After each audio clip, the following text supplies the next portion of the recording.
folks in the room. So, yeah, hi everyone. So nice to be here with each and every one of you. Welcome to the restoration plenary of the Youth Forest Policy Days, Restoration Stewards Caring for People and Planet.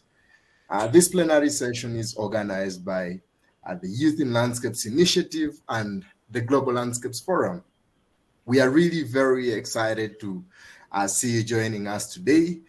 And on behalf of the Global Landscapes Forum and the Youth in Landscapes Initiative teams, we wish you all a warm welcome. Yeah, so my name is Elvis Omoit, and I'm from Uganda, and I work as the Youth in Landscapes Intern for Africa at the Global Landscapes Forum, and I'm also at the head of Subcommission C4 and Youth in Landscapes Initiative at the International Forestry Students Association. I'm more than excited to hold space for this discussion today. Yeah, so of course, while I introduce the young experts that I will kindly share their knowledge and experience with all of us on restoration, I want to invite all of you to introduce yourself in the chat box if you have not done that already. And just share your name, where you're joining us from, and what are some of your expectations for our session today. Yeah, so today we have the pleasure to be joined by two young experts coming from different corners of the world and working on different restoration projects. A warm welcome to Eva Makandi from Kenya and Eka Kahianingram from Indonesia. Yeah, unfortunately, one of our speakers, Gabriela Gavarete, who is from El Salvador, is not able to join us today due to some unavoidable circumstances. But of course, she sends her warm regards. She would have really loved to be here with us today to share with us. Yeah, so in the next 30 or so minutes, our speaker is on ecosystem restoration and some of the projects that they are currently working on. And maybe in the end, you might be inspired to start or join a restoration effort in your community. Yeah, so we shall also have a first look at the 2023 restoration stewards. Yeah, so to get our session rolling, we wanted to start up with a warm-up activity. Yeah, so I'll just request you to join us on Slido using the link that is going to be posted in the chat. And we can just get our mind set into this session. Okay. Agenas, are you able to share the link on the chat? Yeah, thanks very much, Agenas. Yeah, so join us on Slido using that link.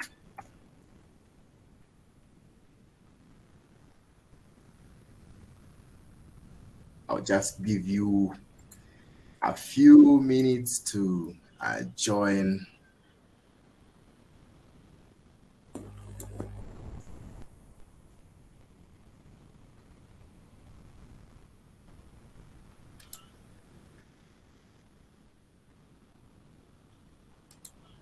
Okay, so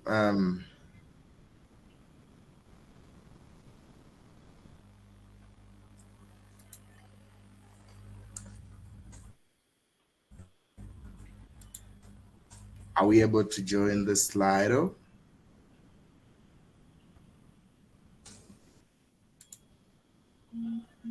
Yeah, so our first question is, what is the first word that comes to your mind when you think of the state of forests? Yeah, I can see some responses already. Okay, probably I'll share my screen.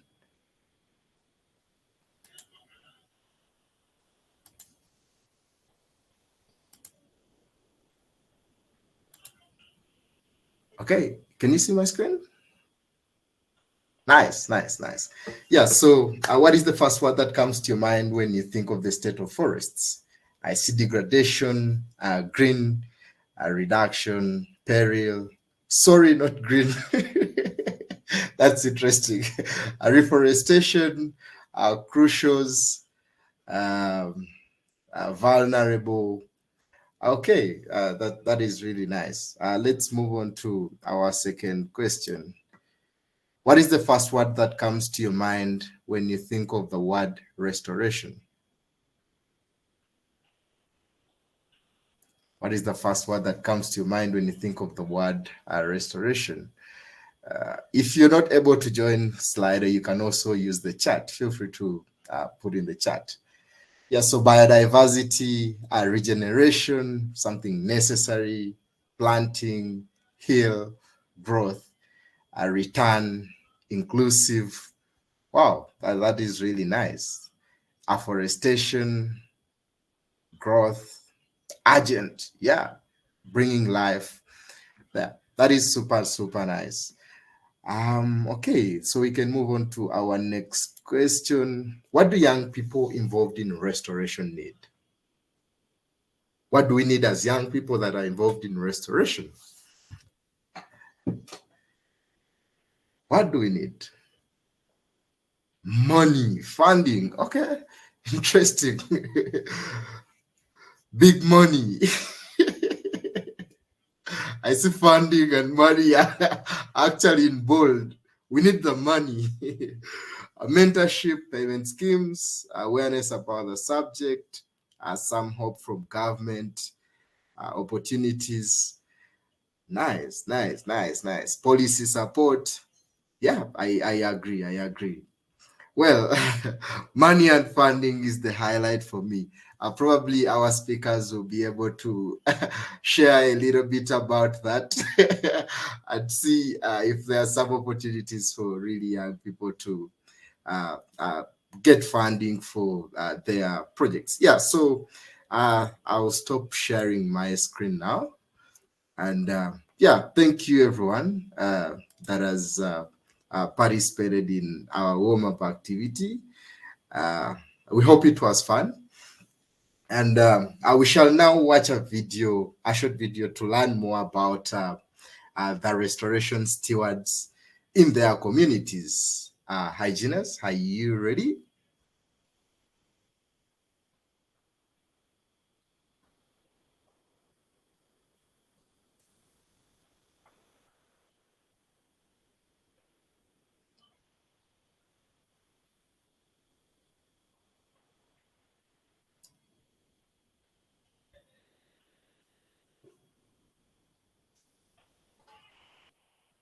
Hygienists, you need to unmute because we can't hear anything.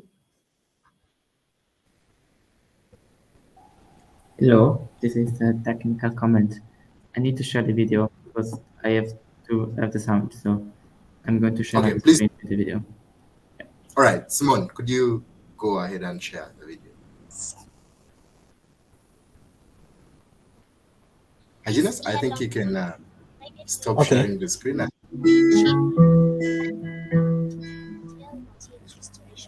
Hello all, my name is Candy, joining you from Kenya. Since 2021, the Restoration Stewards Program has supported and propelled the work of young restoration practitioners from around the world. As one of the Forest Restoration Stewards of 2022, I have seen my project become stronger in the last 12 months. This year-long program provided me with funding, mentorship, and learning opportunities to scale my team's restoration efforts. In addition to our extraordinary work across landscapes and seascapes, as restoration stewards, we play a key role in raising awareness among our local communities about the importance of ecosystem restoration, as well as showing the whole world that young people are already pioneers of taking care of nature, so nature can take care of us.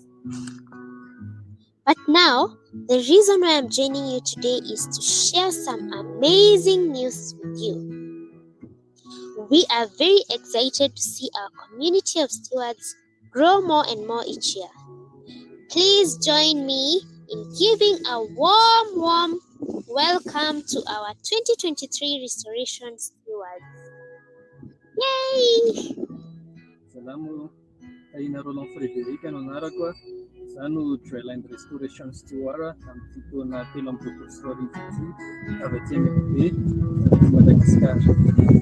Soy Isa Calderón, guardiana de restauración de ecosistemas del 2023 y me uno desde Lambayeque, el norte de Perú. Davis Sirikwa, natoka Kenya na hifadhi mikoko katika mkoa wa Pwani. Mimi ni mmoja wa washindi wa kuhifadhi mandhari mwaka wa 2023. My name is David Santiago Rocha Cárdenas, the 2023 Peatland Restoration Steward. I'm joining you from Colombia. මම 2023 පරිසර ප්‍රතිසංස්කරණ භාරකරු වෙමි. මම ඔබ හා එක්වන්නේ ලංකාවේ Kalkudah සිටයි. Ako si Gloria Amor Paredes, ang 2023 Forest Restoration Steward. Nakigduyog ko ninyo gikan sa Mindanao, Philippines. Hai, saya Dwirian, Restoration Steward 2023 dan saya dari Kabupaten Ketapang, Kalimantan Barat, Indonesia. A warm welcome to our new friends. During the coming year, we will follow the stories of these young restorers.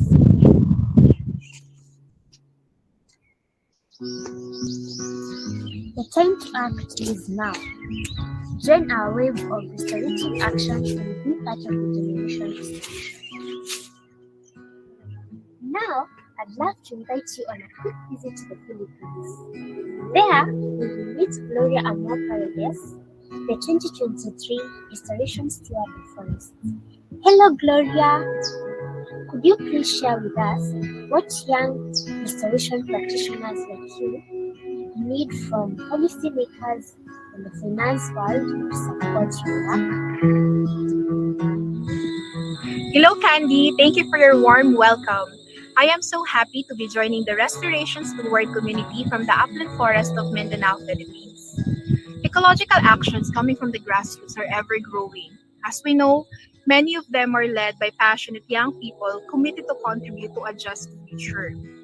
But these local youth-led actions must be matched with political will from our leaders and decision makers. One of the ways that they can support us is by creating spaces for more open dialogue to better understand the challenges of community-based conservation efforts. This will also allow for greater recognition and support of small initiatives that are usually based in remote areas but are effectively empowering those in the margins. Speaking also from experience, the institutionalized incentives that are in place where we are only influence the participation to extractivist and expansive land use practices.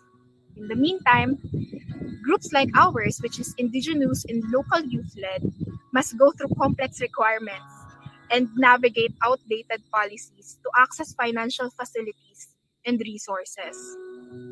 So apart from creating knowledge platforms to strengthen the capacity of local groups to access and manage funds, we also hope to see a more streamlined financial channel that does not exclude community-based conservation efforts. We hope to see programs that incentivizes efforts that looks at conservation more holistically, one that prioritizes culture and people over profit. Thank you.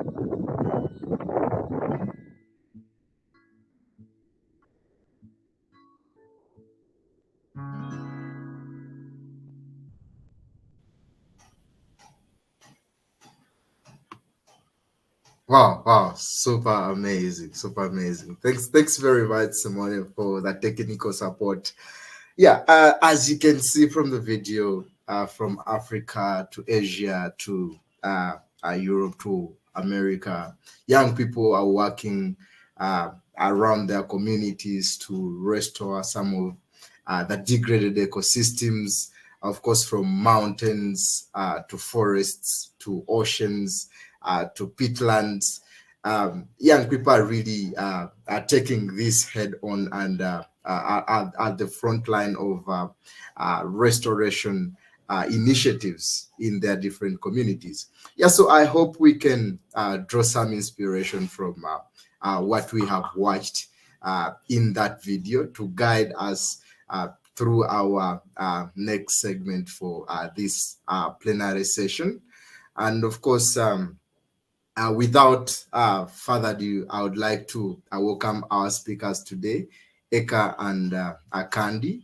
It's really a pleasure holding this space with you, ladies. Yeah, so maybe a little bit about our speakers. Eka is the 2022 JLF Peatlands Restoration Steward. She holds a bachelor's degree in biological sciences with experience in primate behavior, biodiversity survey, mangrove, and peat restoration. She's also a co-founder of HIRAI, which is Himbaraya, Indonesia, an NGO that is based in central Borneo that aims to restore degraded peatland and build sustainable livelihood for the adjacent community.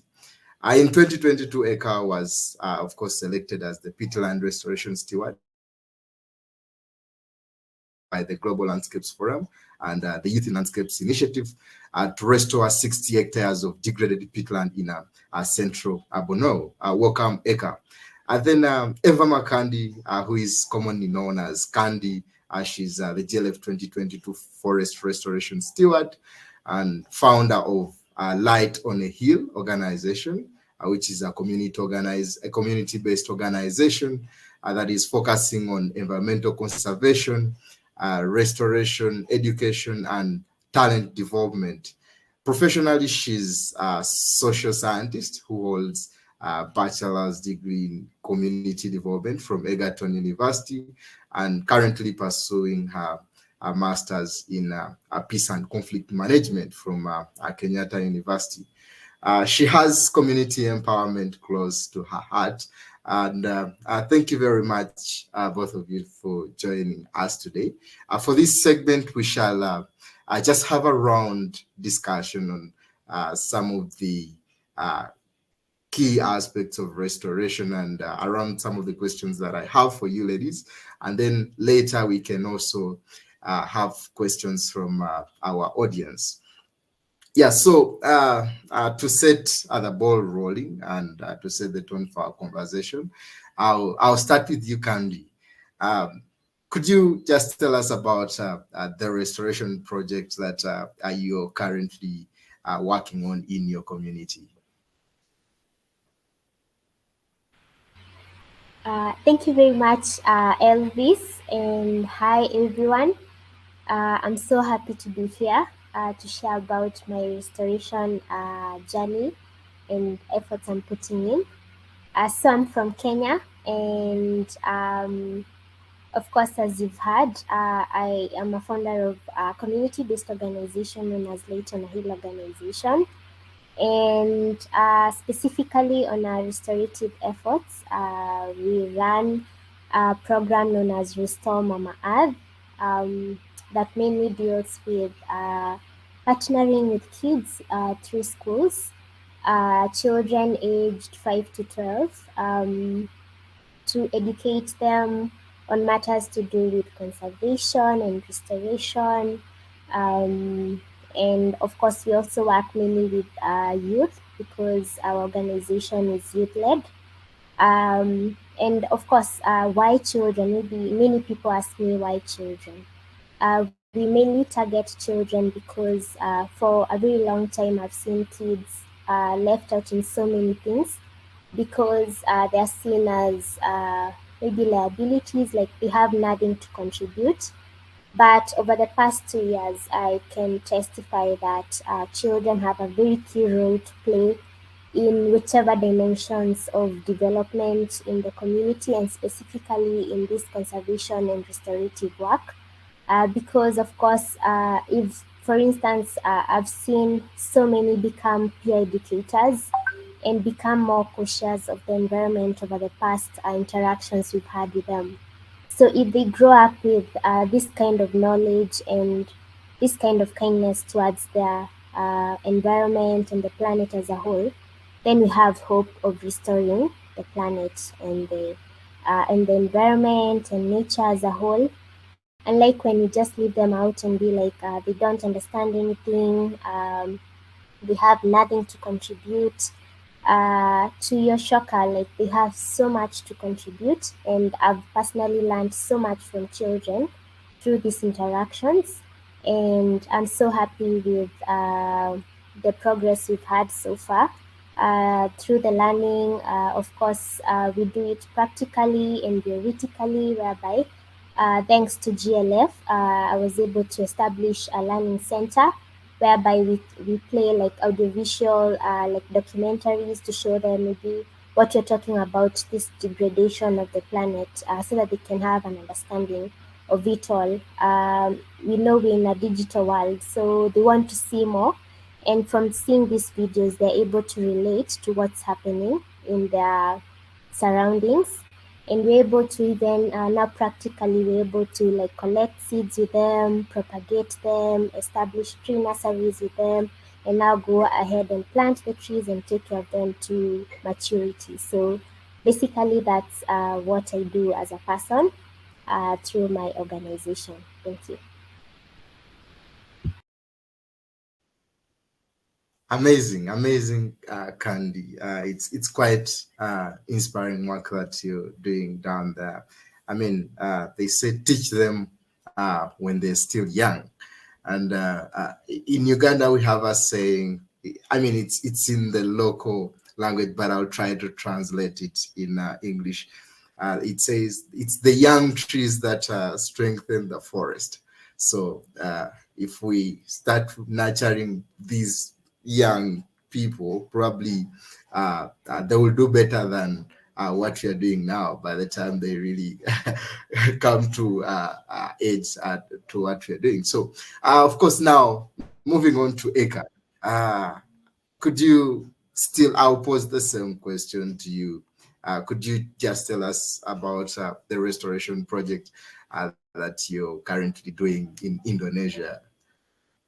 Yeah, thank you, Elvis. Kandi, it was such a beautiful project that I listened to your project and then hearing about your presentations. So everyone, I'm very pleased to be here. I guess I think thank you for inviting me. And I'm Eka Cahaningrum. I'm from Indonesia, and I'm working with Himbaraya Indonesia, as Elvis mentioned before. So it's an organization that I built with two of my friends from Kalimantan or from Borneo, if you're more familiar with it. It's an island in Indonesia, and our aim is to restore degraded peatlands, provide sustainable livelihood to to support the local communities and raise awareness about environmental degradations in central Kalimantan, not only for the local communities, but also mostly now we are approaching youth in the level of the university students.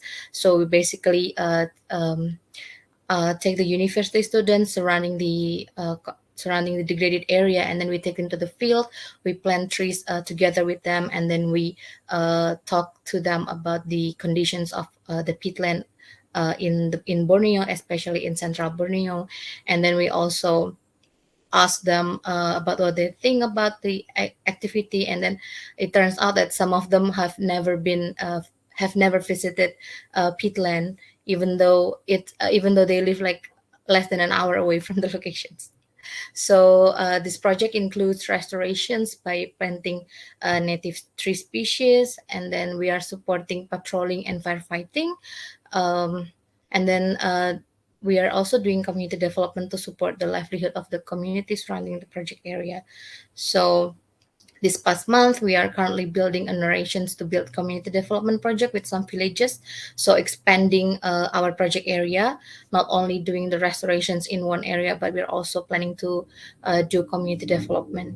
So through this project, we aim to focus on the stingless bee honey productions by helping the villagers upscale the product and identifying the supply chain and the market by engaging business partner and the government, because we believe that the core of conservations and the core of restorations is not only about the ecosystem itself, but it's also about the livelihood of the community, and also the livelihood of the community, and also the youth surrounding the restorations area.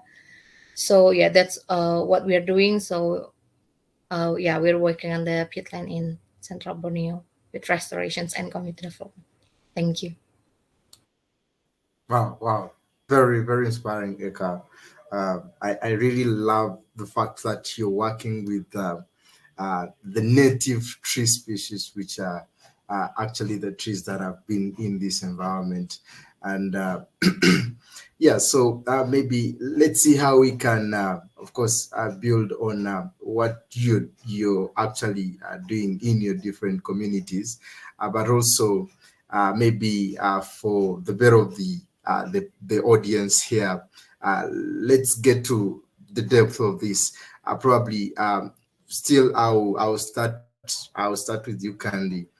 What are some of the primary agents and drivers of forest degradation? I mean, you're a forest restoration steward. What are some of the drivers of forest degradation in your country or the area where you are doing your restoration project? Because some of these drivers are unique to given areas, given on what land use activities are actually existing in these different localities. Yes, over to you, Candy. Thank you, Elvis, once more. And it's amazing learning more about ICA's program. So, as a forest restoration steward, personally come from a community that greatly relies on agriculture for their livelihoods. Agriculture, like, is the backbone of my community. And over the past, let's say, like 10 years, I've seen uh, the outputs decrease over time. There have been like very huge decrease and poor performance in farms, and the fact that most of these inhabitants and community members rely on agriculture for sustaining their livelihoods. They've opted now to like selling trees. It's been like the easiest, the most desperate measure, like, desperate times lead to desperate measures. So there's been a lot of deforestation in both the man-made and the natural forests, whereby now people opt to sell charcoal as an alternative means of livelihood. Uh, timber yards have been growing by the day in the community, and there's also this whole notion that has been going on that eucalyptus, which are really highly planted in the area, that they are bad trees and they have so much negative effects to the environment. And as a result, people have gone ahead and just cut them down without an alternative and without a sustainable measure. So you just go ahead and clear it and be like, we need more land maybe to farm, because these trees don't have any benefit to us. And not just the eucalyptus, but as the population is growing, because the population is growing, people are going ahead and clearing huge chunks of land that is covered by trees to build, like, to create real estate to accommodate the population that is growing. So all these drivers are like maybe now the alternative sources of livelihood, like selling timber and charcoal, and also the population growth and the unsustainable, like, clearing of certain species of trees, specifically the eucalyptus, has been a huge contributor to the degradation of our forests. And this is mainly because of course, limited knowledge on why we need trees, why we need forests, why we need biodiversity, and like diversity in the vegetation we have. So I would say that the greatest contributor to all these factors has been limited knowledge and lack of, like, just understanding why we need forests and to protect forests. Thank you. Thanks very much, Candy. I mean, uh, uh, maybe to relate this with if our vision is a world that appreciates forests, and when you talk about, I mean, the fact that people actually have limited knowledge on how important these forests are, and in most cases they look at, I mean, what they can get out at the moment, without really looking at future generations, consuming sustainably. Because in most cases, in most of our local communities, you'll find that women use firewood to cook. So they need to get the firewood from the forests. And when they get the firewood from the forest, they can't cut down a whole forest. So that is a kind of sustainable consumption, which is unlikely when you come to cutting down for timber, because these people cut down really on large scale, and also those who do for charcoal, and also clearing for agriculture. But thanks very much for really painting the picture on some of the drivers of degradation in your country. Yeah, so now moving on to Eka. You're a peatlands restoration steward. And, as far as I know, peatlands are not quite different from, of course, forests in terms of drivers of degradation, but maybe there could be some unique aspects. And you're the expert here, so maybe could you please share with us some of other primary agents and drivers of peatland degradation in your country and the area where you're doing a restoration project? Thank you, Elvis. So yeah, my project area is in the degraded peatland in Central Kalimantan. So the main drive of the forest degradation is mainly forest fires and illegal logging that happened several years ago. But the impact are left for the local communities, such as drought, floods, and decreasing biodiversity on the degraded area. So, so illegal logging that happens in several areas directly related to the peat drainage. So the structure of peat is quite unique, different than other forests. So in the tropical forest or in other forests, maybe you can find the dirt, like the mineral soils that you can find. It's compact and it looks like like dirt. But then in the peat swamp or in the peatland forest, it consists mostly on the organic matter such as leaves that are not completely degraded. That such as leaves that are not completely decomposed, and then branches, and then dead trees that fall there, and then covered by water. So the the decomposition process is not happening there, unlike in the mineral forest. But the conditions is the healthy peat is healthy when it's flooded, so the organic matter is always underwater. So in the project area, the illegal logging that happens is causing the peat drainage, releasing all the water from the peatland. It happens because people dug canals in the peat. So imagine a sponge. So what they did is using electric chainsaw to cut the peat, like you cut a sponge, and then they made like a canals or like a small river that can help them transport the wood and then enter the forest with their boat to explore the forest.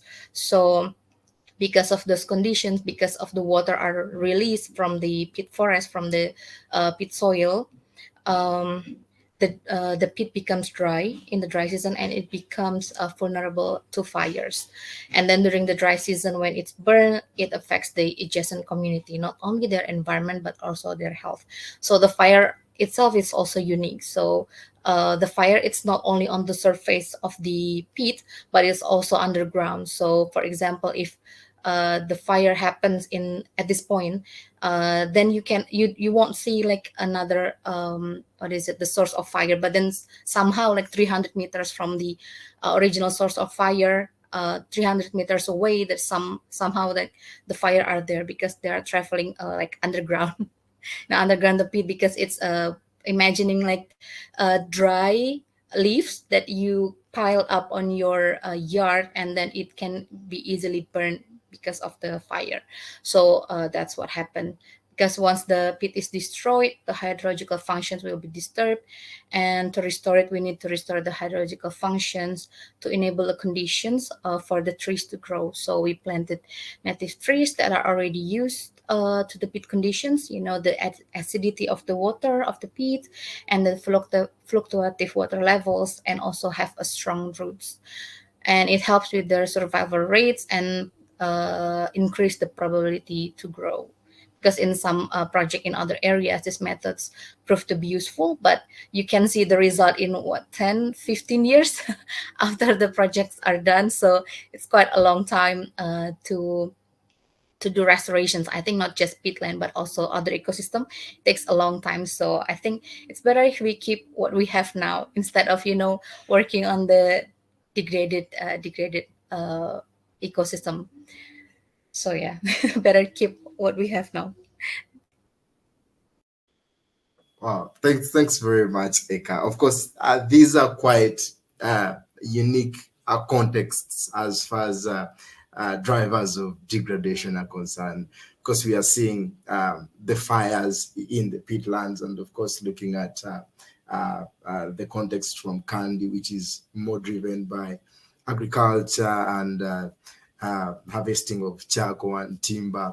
But I mean, it's good to really compare contexts from different regions. And of course, I mean, there is a common adage that prevention is always better than cure, because when you look at restoring an ecosystem to its original state really takes time. And it takes actually a lot of resources, more resources than actually what you would need to use to conserve. So we should advocate for conservation, restoration, but also we need to restore what is surely degraded. Yeah, so thank you very much, ladies, for painting that picture on the drivers of degradation. And for the audience, keep those questions coming. We shall have a moment to attempt them at the end. Yeah, so moving on to our next question.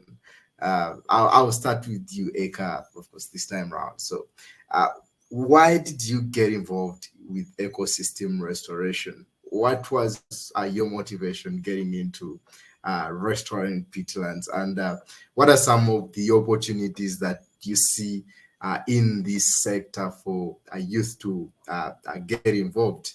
And probably, do you have any advice that you would like to give to other young people who want to get involved in restoration?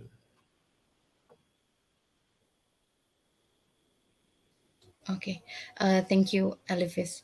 So to start the story, I got interested in the ecosystem restorations in the dry season of 2019, if I'm not mistaken. So before I work in the primate research, and then at the time I'm working in the working on the research on primates in the peatland. And then at the time in 2019, I joined the firefighting as a way to see how I can contribute more to the environmental movement. So there was pit fire at the time when I work, and then all the primate projects are stopped. So I need to find something to do, and then I joined the firefighting team. So since then, I started to learn more about this ecosystem, and then connect with some pit researchers, and then doing some readings about this ecosystem, because I want to understand more about these conditions, because at that time it was quite scary in the field. So I need to know what can I do to help with these conditions. So that's when my interest in peatland restorations peaked. So in 2021, I started my own restoration project with my friends. And then a year later, I received the support from the Global Landscape Forum. So basically now I combine my passion for primates and peatland, while acknowledging that none of these projects can be successful without the help of the local community, I think. So I want to do more for the ecosystem, not just the degraded one due to fire, but also the existing forest to keep it intact. So that's where I start, because I fell in love with the intact peat forest that I work with.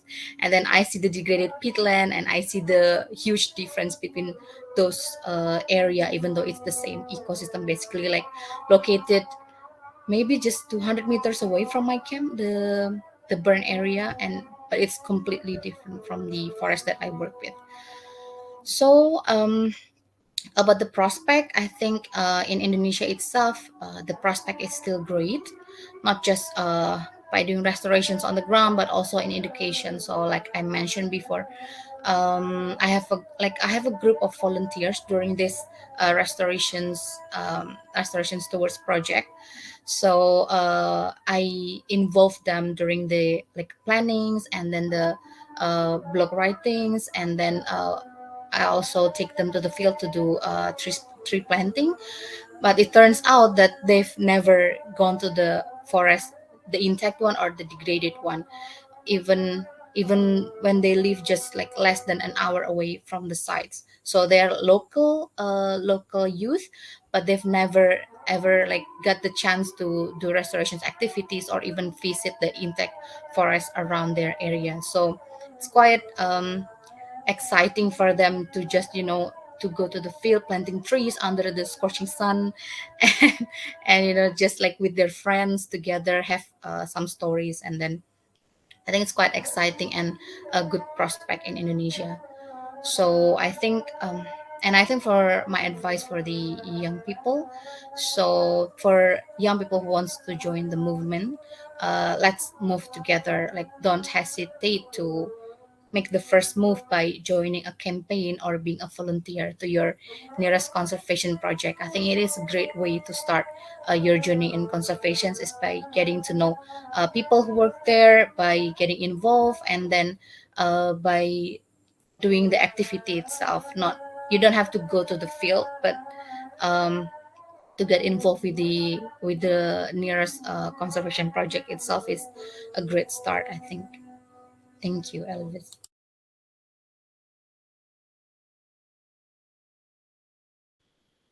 Wow, amazing. Thanks very much, Eka. I can't I really imagine how scary it is to get into firefighting. Personally, I fear fire, so I can't imagine how hard that is. But it's quite inspiring, really. Getting into, I mean, the root cause of the degradation of the peatlands, which is the fire, and joining a team where you would contribute to actually probably try to solve the problem. Yeah, so I'll now move to Candy. Of course, you love working with kids. We would really love to know what was your motivation? How did you really get involved with ecosystem restoration? And of course, you could also share with us still the opportunities that you see within, of course, probably your country or even East Africa and Africa at large, for young people to get involved. And also maybe you have some advice for us young people who would really love to get involved into restoration, just like you. Yeah, so thank you once again, Elvis and Eka, for sharing your motivation behind all these restorative efforts. So for me, why I started this journey, I think it's a story I've shared before. I was raised by my grandma in the village, of course, where we still live, and it was beautiful. It was such a beautiful place to live in, like the rivers, the forest, the many fruit trees, the many insects. And I remember the fun in climbing trees and playing in wheat farms. Um, it was just there are beautiful memories I have of my childhood. And um, now, coming back to now, it's really sad that the only games that most kids know from my community are video games, like games in their mom's or dad's phones. And truly, for me, it's so devastating that they're not able to experience the breaking of their arms from falling from a tree and all the scars I have on my knees because of all those games. And I believe that's what childhood is made up of. And having worked in different communities, I truly love working with communities. the previous years, like 3 years before. I felt that it was time that I went back to my home and give back to my community through providing now partnering with communities and my community to find sustainable solutions to all these complaints. I go back home from school and hear them say agriculture is doing so poorly. Of course, I'm a beneficiary of agriculture. Most of my tuition, I've seen it come from agriculture, so I'm a child of nature. So I think it was devastating, and the fact that I, through all this nature and all that, had gotten the knowledge to understand uh, what are the drivers of all this poor agriculture we're facing. And I thought and knew it was time now, that was in 2020 in September, to now take the leap of going back to my community and being the change I sought to see. Because, from conversations you then would hear them say, God is so angry at us, we have so many sins, that's why it's not raining. And the knowledge gap, and I was like, okay, yes, he's very angry, but there are all these other issues that we've caused as people, and the whole globe is facing climate change and global warming, and now we had to start a conversation with them.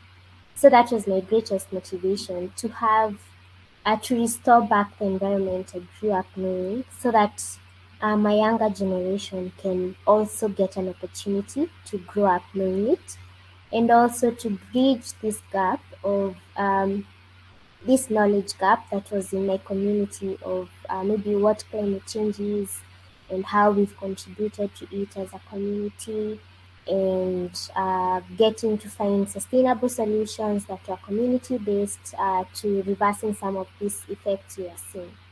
And as a young person, I would say that was an opportunity. The fact that it said that with a problem is a solution. So that's already an opportunity.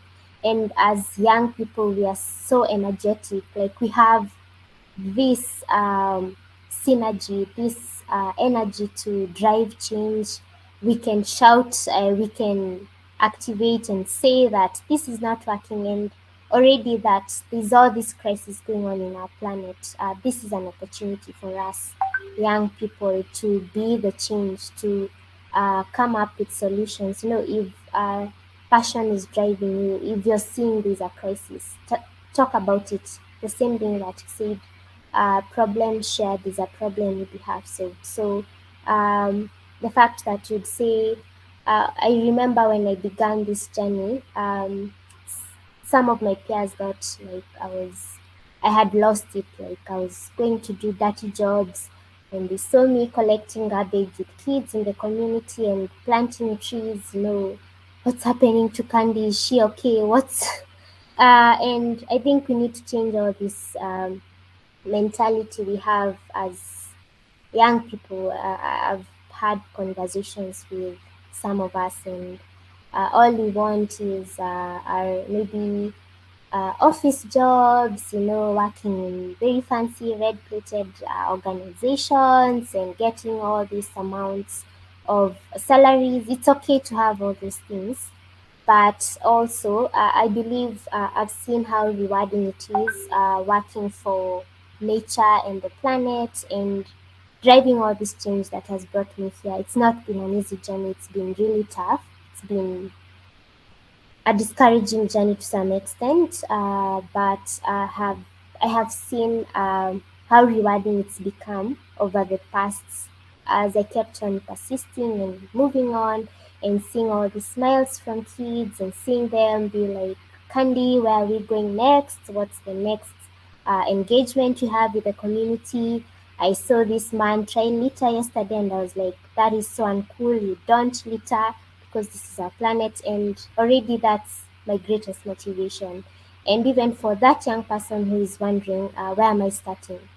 I keep on telling people that you're the greatest asset you have of change. So if you have the passion, then start from where you are. And as Eka said, like if you have organizations in your community that are dealing with restorative work and conservation, go ahead, approach them, volunteer with them, and from there you'll get to learn about this. And it's interesting how with time of working with nature, you get so attached with it, and you get so motivated to keep on seeing the small changes. With restorative work, it takes a long time, but of course you see slowly by slowly you're able to see change and growth and the fruits of your efforts. So start now before it's too late, because of course we need to act now, of course. Yeah. Sure. Thanks very much, Candy. That was quite elaborative, of course, sharing with us. I hope that was really helpful to the people joining us today. So we don't really have enough time for this conversation. It was really a sweet conversation that I wouldn't really want to end, but I'll now take on one of the questions that were put in the chat earlier on, and that was from Nicholas. Probably I'll try to put it together with my final question because it's kind of related. So the question was, how has forest policy in your countries supported your restoration projects? Maybe on top of that, you could also share with us how you think policymakers and finance institutions could support young restorers' work, of course, like yours. You can probably mention some concrete actions that you think can be done to have that. Yeah, so I'll start with you, Eka, then I'll move to Candy.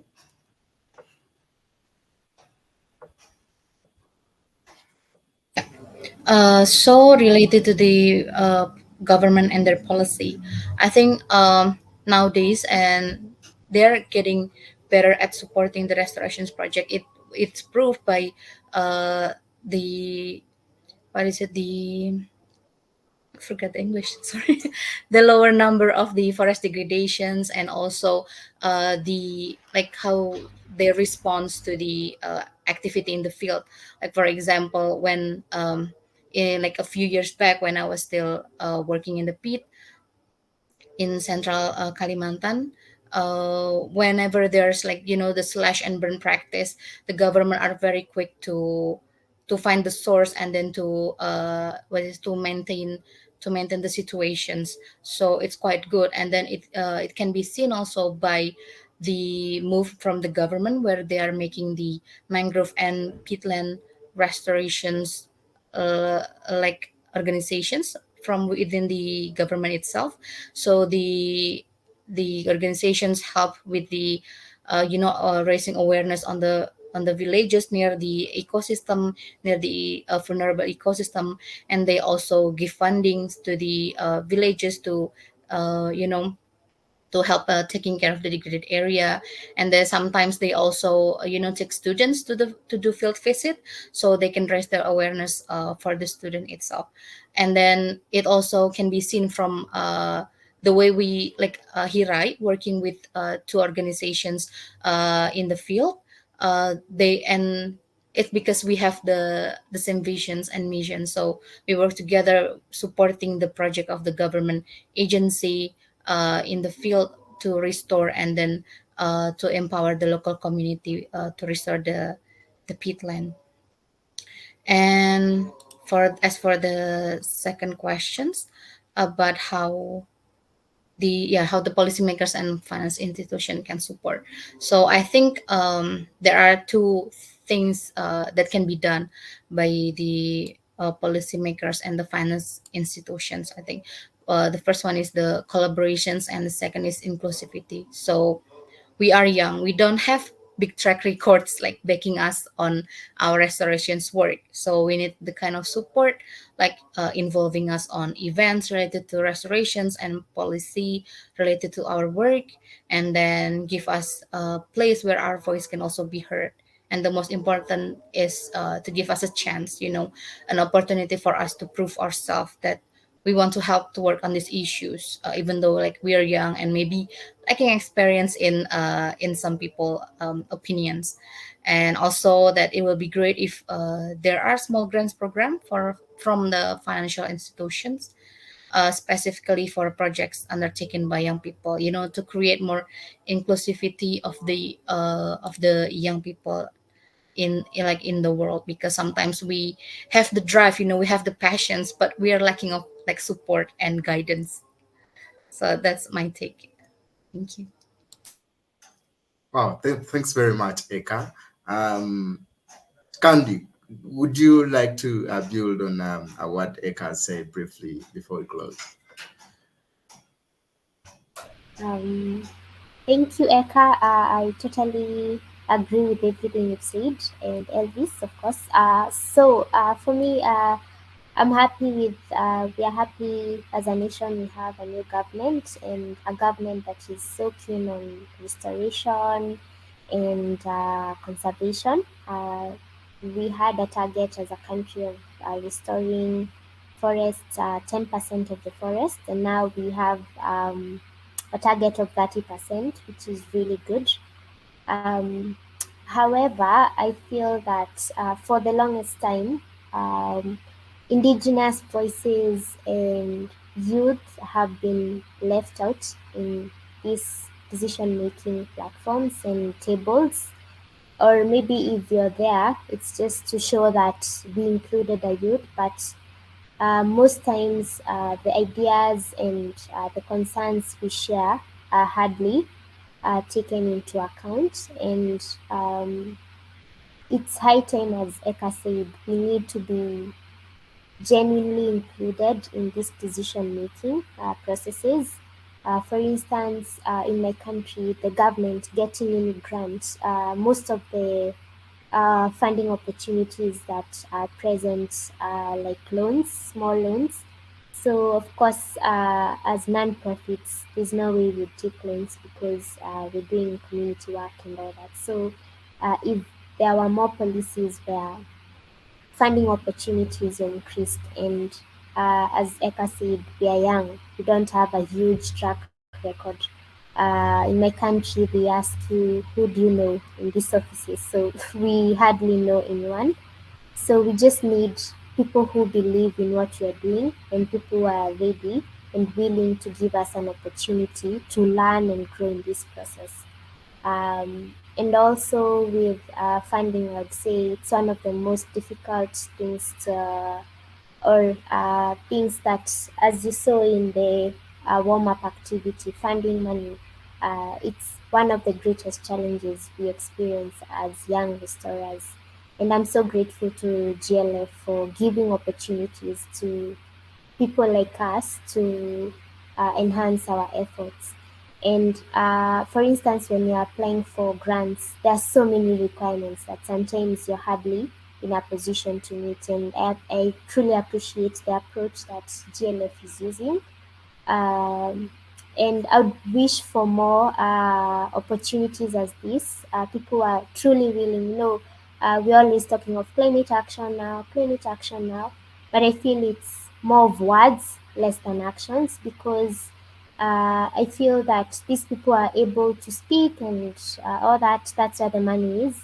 But coming to the grassroots, honestly, if there's anything, it's peanuts, and we need to focus now on the grassroots where restorative work is happening and where those voices are hardly heard. So that's my call to policymakers, to financiers, and to everyone else who has the capacity to make this change reality, to all these young restorers out in the whole world doing amazing work but struggling in one way or another.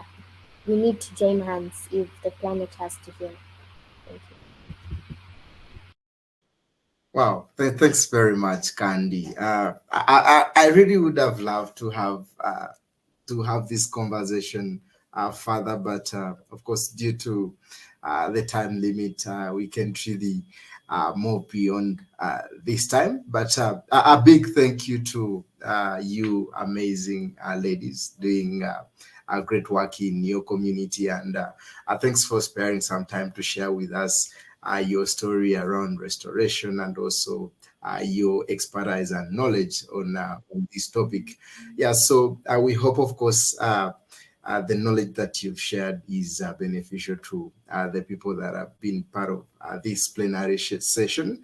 And with that, we've reached the end of this plenary session. But of course, don't forget to follow Candy and Eka on the different social media platforms that have been shared on the chat to get acquainted with the wonderful work that they're doing in their communities. Yeah, so we hope that today's session has inspired you to continue constructing locally targeted alternatives for ecosystem restoration in your context, despite the limitation in funding, which we've seen as the most striking challenge for young people to get into restoration. But of course, this is now a task that is ahead of us to see how we can drive big money towards restoration efforts that are happening on the ground. Because from personal experience, I see that most of this money that comes through facilities like GEF goes to actually big organizations that in most cases don't reach the grassroots communities. So we should look for ways of driving this finance towards people who are actually doing the action on the ground, just like the restoration stewards. Yeah, so just like Candy said, it is the time to act, and that time is now. And we are generation restoration, and we must be prepared to construct this wave of transformation without delay. So many thanks again to all of you for joining this session, and don't forget to join the next session that will be happening at around 1:30 after the lunch break. It will be an amazing session too. So tune in on the main stage, and until next time, bye-bye. Bye. Thank you so much for the opportunity.